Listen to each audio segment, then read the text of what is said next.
All right, next up on the bench here is a Strat that I put together back in the late 90s. Back before everybody called them parts casters, I called guitars like this mongrels. What happened was I was hanging out in a music store where I was a regular, and one of the employees came in one day and handed me this neck and said, "Feel that." And I put my hand around it and instantly had an idea of the guitar I wanted to build around it, just right there in my head. And that's actually what this guitar is. And so, of course, I bought the neck from him. This is an American-made neck from 1991, and so it's probably on a standard Strat. And what I did was I bought one of the Midnight Blue Mexican standard Strats and just bolted the neck to it.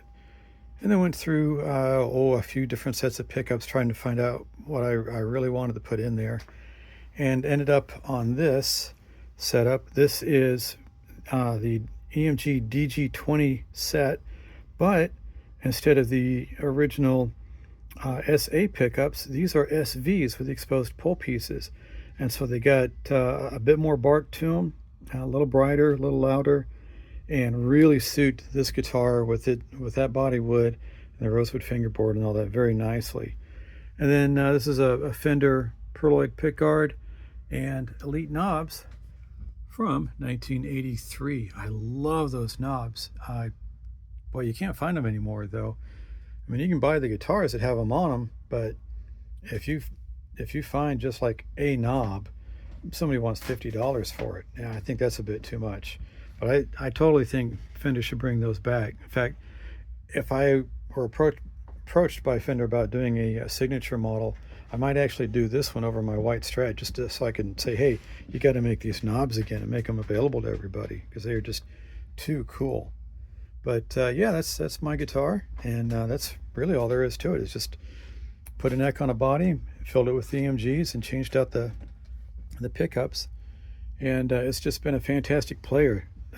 These early 90s Fender necks, I've got this one and I've got a 94 where I got the whole guitar from an old family friend recently, and just really nice profiles, really nice radius, super comfortable to play and whatnot. Unfortunately, it has sat for a while, hung up on the wall for a while, and sat in its case for a while, and those frets have gotten rather corroded.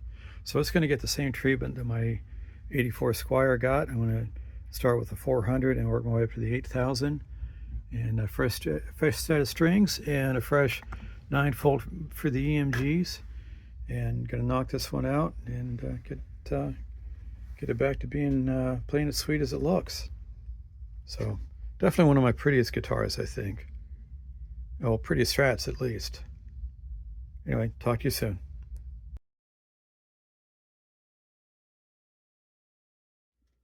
All right, here we are all done. Nice shiny frets now, and fresh strings and a fresh 9-volt in there. And once again, I started with the 400 because these were pretty badly corroded, and worked my way up. If you're just like changing your strings and you play your guitar pretty often, it doesn't need to be recrowned or leveled or any of that. You just want to clean up the frets and you don't have any bad nicks or anything.